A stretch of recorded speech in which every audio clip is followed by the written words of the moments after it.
Hello everybody, this is Show here. Now, one thing I did want to say before I do start recording is apparently someone told me that xenomorphs, the way they see, they can actually look forward and see you, but they might also see like a shark. Now, I want to say those two theories might actually be true.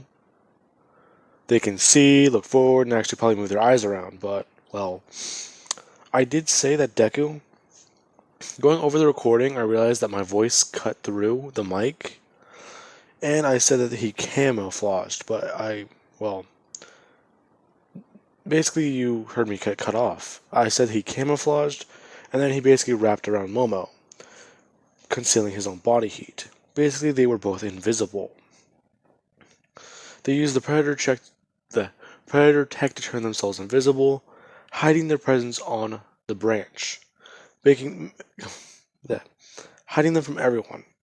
The xenomorphs would have been able to try and smell Deku, but he has, well, odorless sweat, so that would not have helped either. Along with the fact that lowered body heat basically makes him completely untraceable by the xenomorph. Now, that is, well, my explanation, because someone did bring that up to me.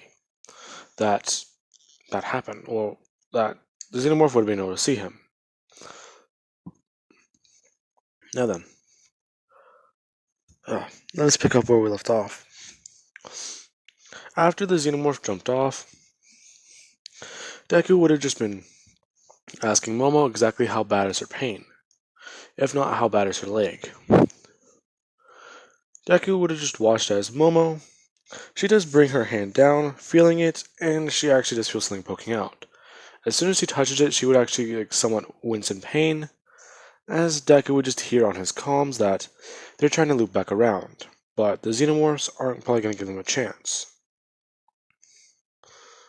Now, this is where Deku is finding a bit of trouble. He would just say that they can stay hidden, if not they can get away. They just need them to lure the xenomorphs away. Essentially, there was one looking straight at them, but he didn't attack. If not, he didn't see them. So, well, they'll be fine down here. They just won't have to move for a couple minutes. Now, after saying that, Bako, he would immediately just turn off the autopilot as he actually just began moving the ship away. As May would just say one thing. She'll try dropping something overhead for them so that it will actually provide help. It's a bit of a project he's been working on, but it should work. Plus, they already need to be field tested anyway, so it's now or never. So let's at least make this a good one. Now, Deku, hearing that, he would immediately just take off his mask, as he actually does do the same for Momo. He would ask her exactly if she can move, if not if she can create something. As he would just put the mask at his side and do the same for Momo. Now, she is actually a bit, well, she's a bit, how's the best way to say it? The adrenaline is keeping her from feeling her pain, but she's also trying to not freak out. So that's the only reason why she's not freaking out at how close Deku is. Deku, he would hear the cargo drop as he looks overhead, saying that that's about a mile, if not 500 to 1,000 meters, in the next direction, north.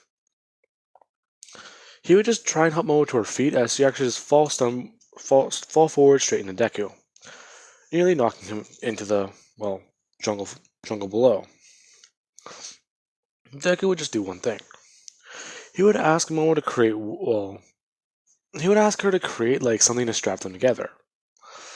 And she would actually do so, as she is now on Deku's back, basically piggybacked. Well, she's basically strapped to him, but she's also in the piggyback position. So Deku can just, well, hold on to her if he needs to, in case something would happen. But this is also the most effective way, because she's able to actually just bring her hands up and use her gauntlets, while he's basically focusing on actually running. Whenever they do begin to go through the forest, they would actually encounter quite a bit of xenomorphs, leading them in the opposite directions as they actually have to kill their way through them. Deku has actually thrown his smart disc along with Momo as they are tearing through and eating through a lot of xenomorph. Now, with that being said, the xenomorph would just keep trying to swarm around, if not find them throughout the forest. Them getting camouflaged at their smart disc are still tearing their way through the xenomorph. They would think that the smart disc would do their jobs properly, but even then, they have a breaking point. So I want to say Deku's mask, it would somewhat be flashing red, as he would bring it up and find that his smart disc is damaged, as he would just call it back to him. As soon as that happens, he would just put both of them to his side, as he begins to run further. Eventually finding the crate, he would find a plasma blaster. May would just say that she's willing to give this up for now, just at least don't destroy it. Along with Deku finding one thing. He would have found a prototype jetpack.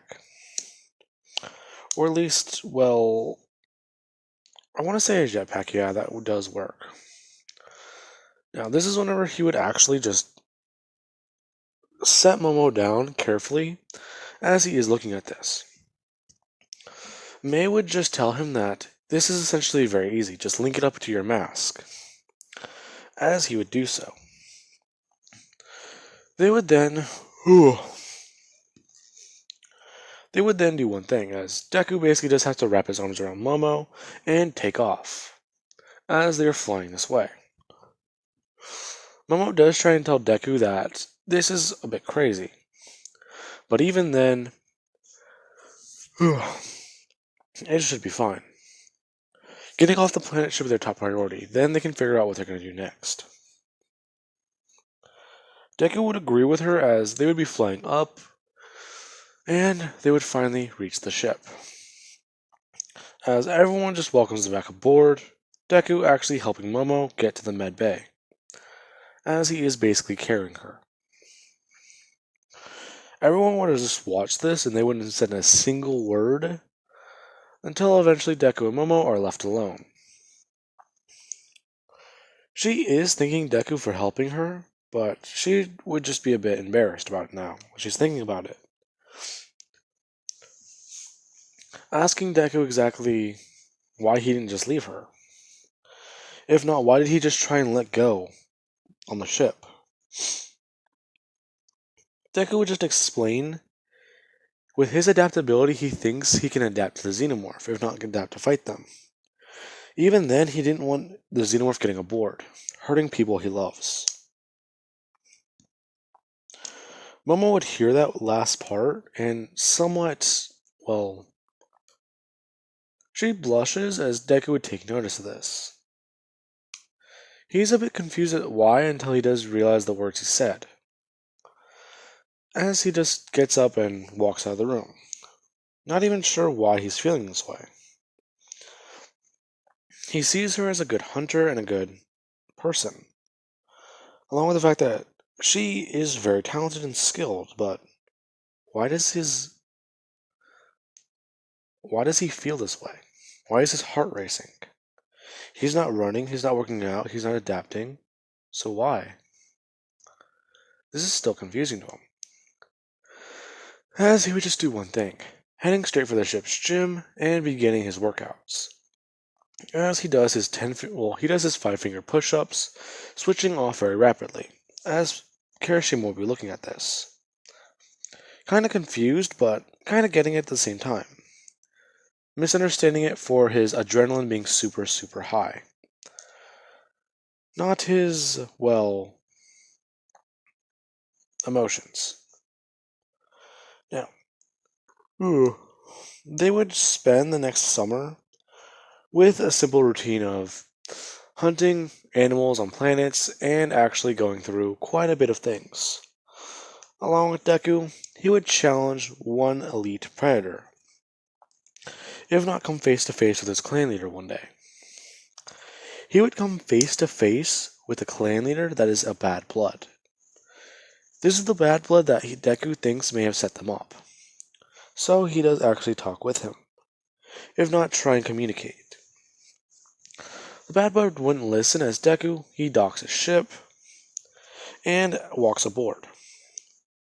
The Predators are staring at Deku as they're not even sure why they were allowed to let this boy board.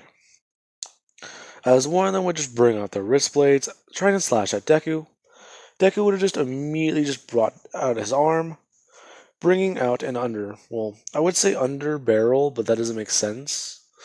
Because the gauntlets, they're not designed to have wrist blades come out from the bottom. But for the sake of this, let's say Mei did make more modifications to their gear, along with Deku actually approving of some ones. A blade would come out from the bottom, as the Predator's, one of his blades actually slide into this, and Deku just brings it forward, snapping his blade off. The Predator is immediately in shock as he would just jump away, looking straight at Deku. Deku just moving his hand back as the blade settles back in. Now, this is whenever the clan leader would actually just walk out, telling Deku that he is impressive. In fact, I heard of your quirk. Adaptability, correct. Yeah. If you want to know my greatest feat, talk to that one clan leader about each of my people defeating an elite. Ah, yes, I have heard of that. Not just that, I don't believe that is your greatest feat. Your quirk's greatest feat, however, is adapting to those engineers. 7 feet tall, if I believe. How do you know that? Oh. Never mind that. Just some little information I've gotten. Information. Now you have me interested.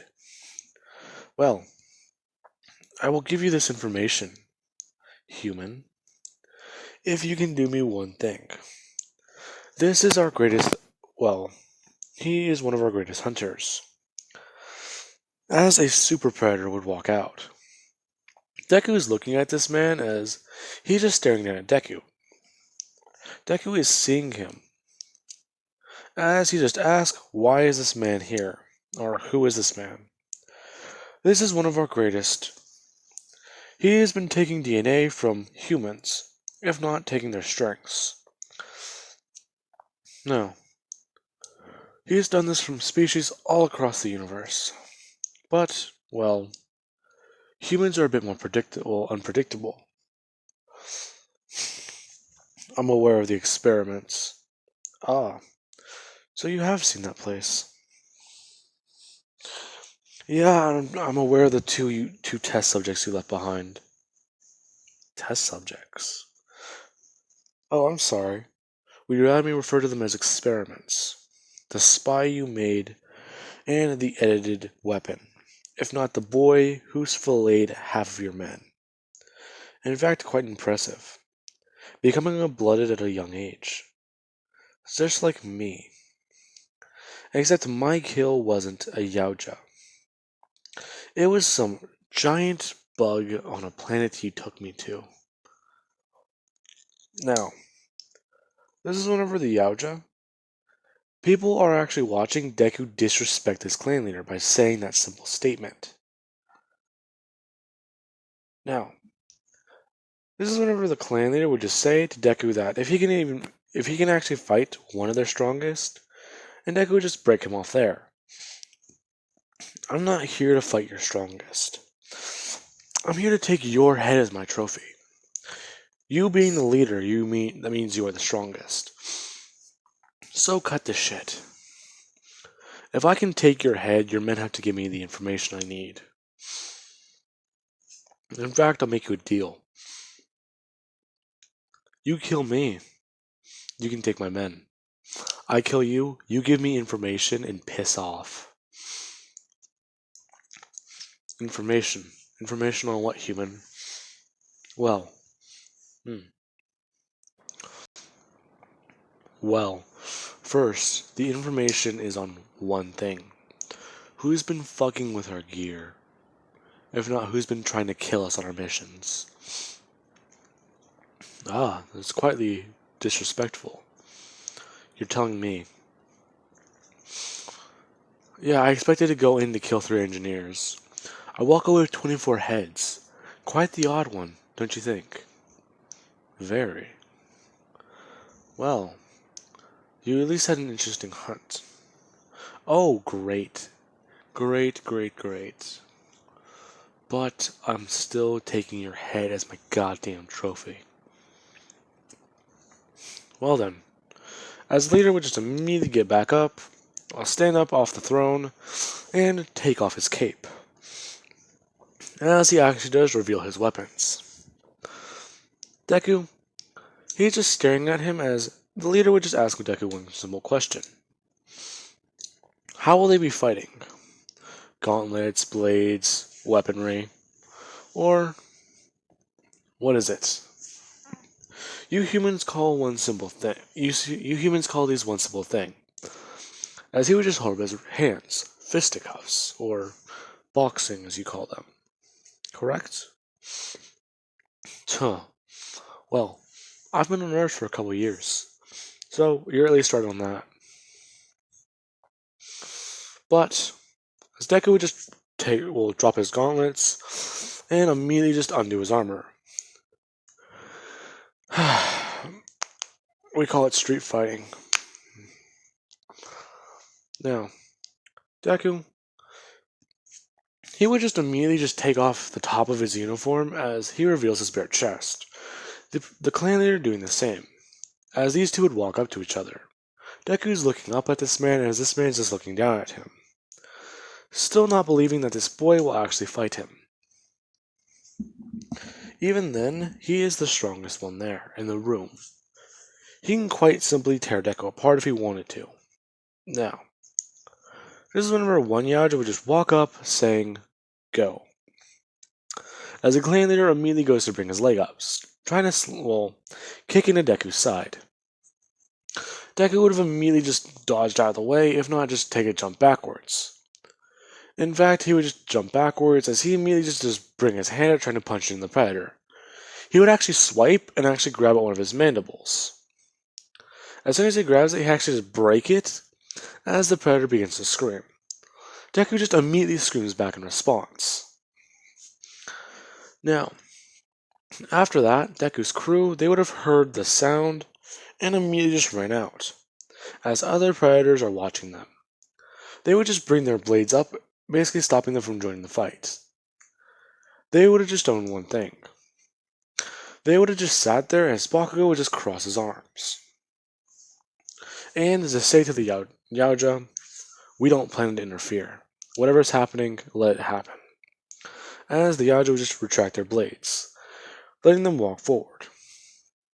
Deku and this elder, or not elder, the clan leader, they are just trying to fight it out. The elder trying to kick at Deku and actually throw punches, and he just keeps trying to rush at Deku. Deku would be on guard as he would bring his hands up as the predator just punches straight up, comes for an uppercut, punching straight into them. As he would just begin throwing punches over and over again at Deku's arms. As the predator does watch Deku's arms get rougher and rougher and rougher, and this is whenever a bone somewhat pops out of Deku's arm, as it would go into the predator's knuckle. As it goes into the predator's knuckle, Deku would just immediately just bring it outwards, as he actually does go for a backhand, swinging into the predator. The bones in Deku's arm actually do latch onto his arm, as Deku just begins by wailing on him with his left hand. He's doing so as the predator is just trying to get away from Deku, as whenever he does, he basically just tears out the bottom portion of his forearm. The Yaoja are in shock watching this, as the predator would just do one thing. He would just reset his arm, if not reset what Deku dislocated. As he just immediately just curls his fingers, and just takes off the rest of his gear, showing Deku proper respect. Deku would just immediately start running forward as him and the clan leader do clash. These two are just grabbing onto each other, if not trying to choke each other out. as they do have somewhat of a grip, if not a test of strength. The clan leader vastly overpowering Deku, but Deku being able to keep his footing, as you would have watched Deku actually somewhat adapt and grow into muscle, as he actually just get bigger and bigger in muscle and somewhat in size, immediately just rivaling the clan leaders. As Deku is screaming in his face. This is whenever the clan leader, he would immediately just step backwards as Deku goes charging forwards, hitting the ground as the clan leader would just immediately just get onto Deku, starting to bash his skull into the ground. As that's happening, Deku, he would have just shifted his torso as he does bring his arm backwards, smashing it into the man's eye. As soon as that happened, the man just jumps up backwards, falling to the ground as Deku would just immediately tackle him down to the ground and start punching wildly at his face, breaking all 4 of his mandibles and somewhat ripping apart his nose. As Deku does one thing. He actually does grab at the Predator's dreadlocks as he begins to tear some of these off. He would rip one out of the Predator's head as he begins to scream. Deku just smashing wildly over his face over and over again, until the Predator actually does come up with a headbutt. As soon as he does that, Deku, he's visibly exhausted, along with the fact that his body keeps having to rapidly adapt, readapt, and fight against the Predator. This man somewhat come up with a tactic. Fight from one fighting style that involves adapting to these things, and then switch to the next. He found these to be very good, but that only bought him a little bit of time, because he didn't expect human adaptability to be this high. So that was his biggest failure. He underestimated a human, just like so many predators before him. Now, he is actually bleeding from his head, as he immediately just begins to swing wildly at Deku. Deku doing the same, but Deku would actually be able to snap one of his arms, if not break it in half in the center, right in between his forearm. As the Predator just does try swinging wildly with it, if not at least trying to cut Deku with his own claws. Deku, in response, he would have actually gotten a few of his ribs broken, as he would have actually had them stab into his lung as he would cough up blood. Now, Deku and him would have been doing this for about 5 to 20 minutes straight, going back and forth. As eventually it would get to the point where Deku, one of his arms is actually dislocated, if not completely broken, while the other one, he can't even punch with that hand anymore. Because the bones are, they're not broken, he can't even feel half of his fingers. As him and the Predator are basically slumped up next to each other, if not just leaning onto each other, basically trying to just throw around as much force as possible with their own bodies. As Deku would do one thing. He would have just brought his body backwards, as the Predator would do the same, these two just smashing their heads together. A lot of Yaoja are impressed at these two just doing this over and over and over again, until finally, Deku would have hardened his forehead, smashing it into the Predator, collapsing him to the ground. As he has just won. Deku would just drop to his knees as he is exhausted and he's panting very heavily. Now, this is whenever the Yaoja would just say one thing. End it. End it. As Deku does do one thing.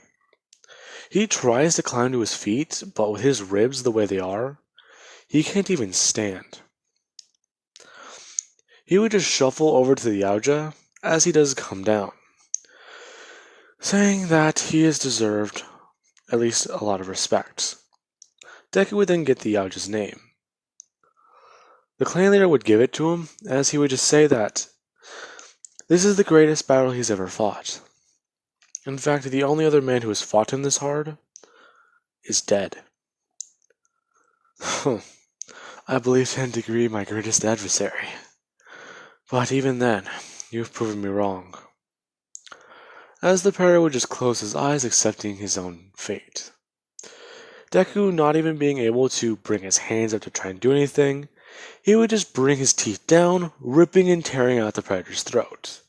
As he would do so, dropping the flesh and giving out a loud yell. As everyone in Deku's group would just imitate Deku, throwing up their hands. A lot of the Yaoja who are just sitting there watching, they're not even sure how to react to what they just saw. That was the most beautiful thing ever. In fact, a lot of them don't even have words.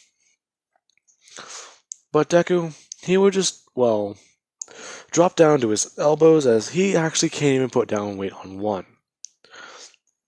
He's on his right elbow as he's just holding up his hand, letting his other one dangle.